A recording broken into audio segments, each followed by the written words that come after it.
to the Deep Dive by Global Heroes, your go-to for the real stories behind real heroes. Get more inspiring content in your inbox with our newsletter, and be sure to follow along on social media.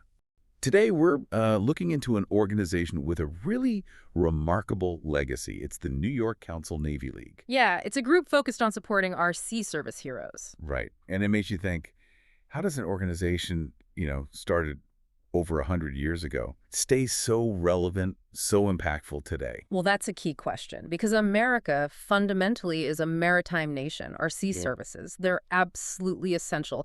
National security, economic security, and the people serving, they make huge sacrifices. So the kind of support that groups like the New York Council Navy League offer, it's foundational for them and their families. It really is compelling. Seeing that community spirit decade after decade still rallying to, lift up the folks protecting us. Yeah. So let's get a basic handle on this. The New York Council Navy League calls itself a member-driven military support organization.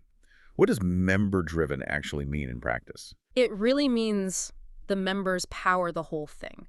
Their commitment, their effort, and who do they support? It's comprehensive. We're talking all the sea services, Right. Navy, Marine Corps, Coast Guard, and importantly, the U.S. flag Merchant Marine, the civilian fleet.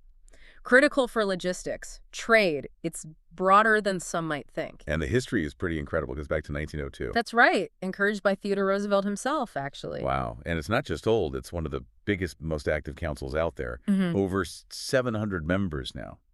That really says something about sticking power, doesn't it? Absolutely, it does. And what's really striking is the mix of people in that membership. They're from all over the greater New York City area. Okay. You've got veterans, sure, but also active duty folks, military families, and just regular civilians, people from all sorts of backgrounds. But they're all united, same goal. Which is supporting, educating, and advocating for the sea services is a real cross-section of civic engagement. Pretty impressive.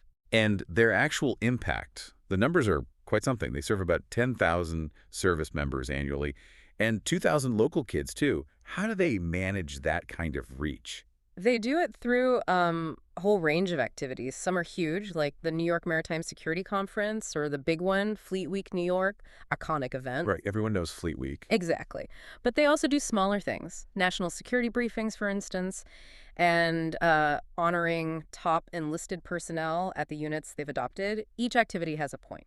And it feels like it's not just about the direct support, is it? These things also seem geared towards educating the public, showing why the sea services matter for, everything, national and economic security. Precisely. That's the dual purpose. And that public awareness, it feeds directly into their advocacy work. Ah, okay. Yeah, they're talking to elected officials, pushing for support on maritime initiatives. The Ship Access for American Act is one example, trying to strengthen the U.S. flagged commercial fleet. So their influence goes beyond just local stuff. It hits national policy, too. Makes sense. Now, all this takes resources, obviously. How's it funded? It relies heavily on donations. Private individuals, corporations. Okay. For 2025, for instance, they've got corporate sponsors lined up like HII, big defense contractor, and FESERV. And Fleet Week this year had support from places like Raising Cane's, City Experiences, even the NYC Football Club and the Theater Development Fund. Shows a broad base of support. Definitely a diverse coalition there. And it all comes back to that member-driven idea, the work, the funding. It's powered by the members.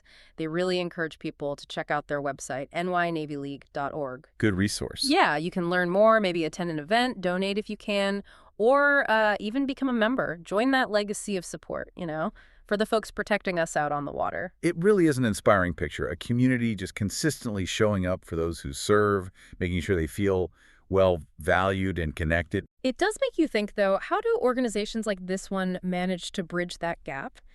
Between civilian life and military service. It's a vital connection, but often kind of hidden from public view. That's true. So maybe a question for you listening is, are there similar groups in your own community? Might be worth exploring, maybe even getting involved yourself. That's a really interesting thought to leave folks with. Thanks for joining us for this deep dive. We hope you're feeling inspired. Be sure to follow Global Heroes, sign up for the newsletter, and watch It's a Beautiful World streaming now on Prime Video.